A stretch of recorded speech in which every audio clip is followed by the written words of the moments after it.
Hello बच्चों, कैसे हो? तो आई होप कि एग्जाम की तैयारी आपकी बहुत ही अच्छे से हो गई होगी। तो मैं आपका अपना अमित कुमार जैन। तो अब आपको पता है आप एग्जाम देने जा ही रहे हो, तो क्या क्या हो सकता है और अच्छा एग्जाम में, तो कुछ टिप्स है वो मैं आपको दे दूं ताकि आप उसको फॉलो करें और आप जो आप चाह रहे हैं कि अच्छी रैंक आप सिक्योर करें। तो सबसे पहले तो अपन दो बातें करेंगे कि एग्जाम के पहले आपको क्या क्या ध्यान रखना है और एग्जाम मतलब ड्यूरिंग एग्जाम आपको क्या ध्यान में रखना है। तो सबसे पहले बिफोर एग्जाम क्या करना है, एनटीए की जो भी रिक्वायरमेंट्स है, जैसे आप एग्जाम देने जा रहे हो तो एडमिट कार्ड है या कोई भी प्रकार का कोई आईडी कार्ड चाहिएगा। इसके अलावा आपको जैसे पेन पेंसिल वगैरह वो तो ठीक है और वॉच वगैरह भी, लेकिन आपको पता है कोरोना चल रहा है तो सैनिटाइजर मास्क वगैरह भी आप अपना लेके चले। ये तो बात एनटीए की रिक्वायरमेंट्स की हो गई है, जो भी गाइडलाइन दे रखी है वो आप फॉलो करेंगे उनकी। उसके अलावा जो इंपॉर्टेंट बातें वो क्या, हेल्दी फूड। उससे पहले आप हेल्दी फूड खाएं, आप स्पाइसी फूड बिल्कुल नहीं खाएं, क्योंकि सोचो थोड़ा सा भी कहीं दिक्कत हो गई है ना तो बड़ा, क्योंकि आपने 2 साल दिए मेरे भाई, 2 साल इस एग्जाम को कहने का मतलब इस एग्जाम को देने के लिए, तो आपको हेल्दी फूड ही खाना है। और उससे भी बढ़िया बात, आपको 8 घंटे बिल्कुल सोना है, मस्त होके सोना है। क्योंकि आप एक बात बताओ, 8 घंटे अच्छे से सोओगे, साउंड स्लीप आएगी, तो एग्जाम के अंदर आपकी कंसंट्रेशन लेवल जो एग्जाम में चाहिए वैसी बनी रहेगी। और हम यही चाह रहे हैं कि आपकी कंसंट्रेशन अच्छी बनी रहे। आप वहां पर जो आज मैं आपको कुछ बातें बताऊंगा कि क्या क्या बच्चे सिलिंग मिस्टेक्स करते हैं, वो भी अपन थोड़ा सा यहां डिस्कस करेंगे। देखो, अब मैं बात करूं ड्यूरिंग एग्जाम, जैसे ही आप एग्जाम के अंदर वहां एग्जाम हॉल में गए, अब आपको वहां क्या क्या ध्यान रखना होता है वो देखो और थोड़ी छोटी बातें करें। सबसे पहले जैसे ही आपके पास में पेपर आता है तो उस पेपर को बिल्कुल चेक करें अच्छे से, 1 बाय 1 सारा का सारा, कि सारे पेजेस उसके अंदर कंप्लीट है कि नहीं है, या कहीं कोई ओवर प्रिंट या मिस प्रिंट कुछ तो नहीं है, वो एक बार हल्का सा आप देख ले अच्छे से, पहली चीज। दूसरी चीज जो आपको ध्यान रखनी है वो क्या है कि फिजिक्स, क्या क्या चीजें हैं, फिजिक्स, केमिस्ट्री और बायो, कहां से स्टार्ट करें सर, कैसे स्टार्ट करें, ये सबसे बड़ी प्रॉब्लम रहती है। नहीं, अब मैं ये कहूंगा सबसे पहले तो जो इन तीनों में आपका जो भी स्ट्रॉन्ग पार्ट है, किसी को फिजिक्स अच्छा लगता है, किसी को केमिस्ट्री, किसी को बायो, और किसी को तीनों ही अच्छे लगते हैं, वो डिपेंड करता है बच्चों आपके ऊपर। तो जो भी आपका स्ट्रॉन्ग पार्ट है सबसे पहले आप वहां से स्टार्ट करें सबसे पहले, ठीक है। अब देखो, सपोज करो मैं कहूं कि केमिस्ट्री स्ट्रॉन्ग पार्ट है, कोई बात नहीं, केमिस्ट्री स्टार्ट कर लो, लेकिन आपको देखो करना क्या है।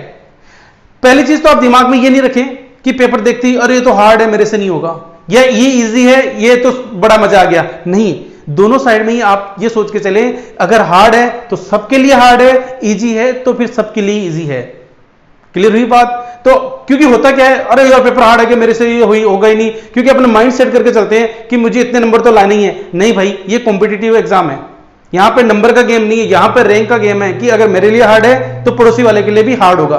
बिल्कुल समझ में आ रही है बात? तो अब देखो सुनो, मान लो आपने केमिस्ट्री स्टार्ट किया, केमिस्ट्री के अंदर आपको सबसे पहले जो क्वेश्चंस आपको आ रहे हैं आप उनको सोल्व करो। जो भी लेंथी क्वेश्चन है, बहुत ही ज्यादा कैलकुलेशन वाले हैं, उनको आप एक बार, आपको लग रहा है कि इस क्वेश्चन में मेरे को 5 मिनट लगेगी, मेरे को कर तो लूंगा, लेकिन आप उसको एक बार थोड़ा सा छोड़ दो, रिव्यू के लिए छोड़ दो। क्यों कि आप सबसे पहले, मैं कहूंगा 1.5 घंटे के अंदर या 2 घंटे के पहले, मैं तो कहूंगा 1.5 घंटे में ही जितने हो सके पॉसिबल अच्छे क्वेश्चन, या 2 घंटे के अंदर वो करीब सोल्व करने की कोशिश करो। मान लो कि आपने इसमें से 30-35 क्वेश्चन कर लिए, इसमें भी 30-35 कर लिए, और इसमें 90 में से 80 और 85 के आसपास कर लिए जो आपको आ रहे थे।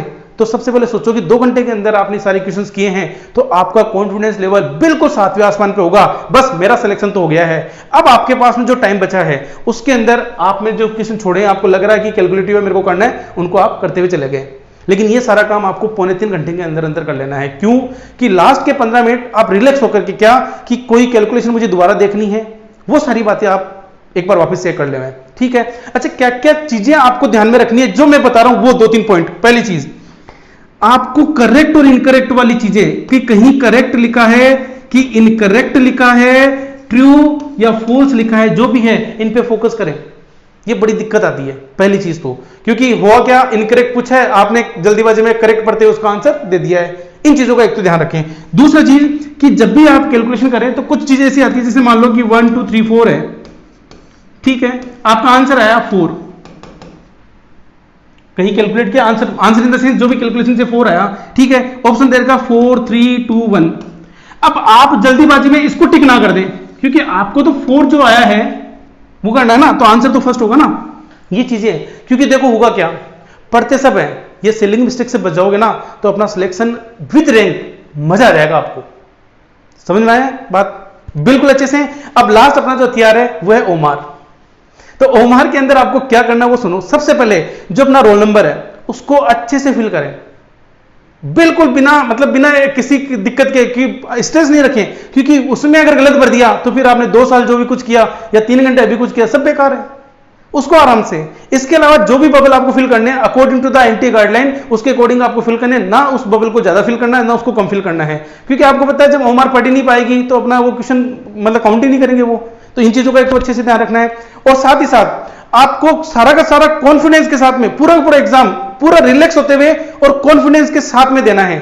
और ये कतई नहीं मानना है कि ये मैं नीट का एग्जाम दे रहा हूं, आप ये मान के भी चलें बस जो नॉर्मल मैं डेली एग्जाम देता हूं मैं वैसे एग्जाम दे रहा हूं। तो all the very best for your exam. Thank you.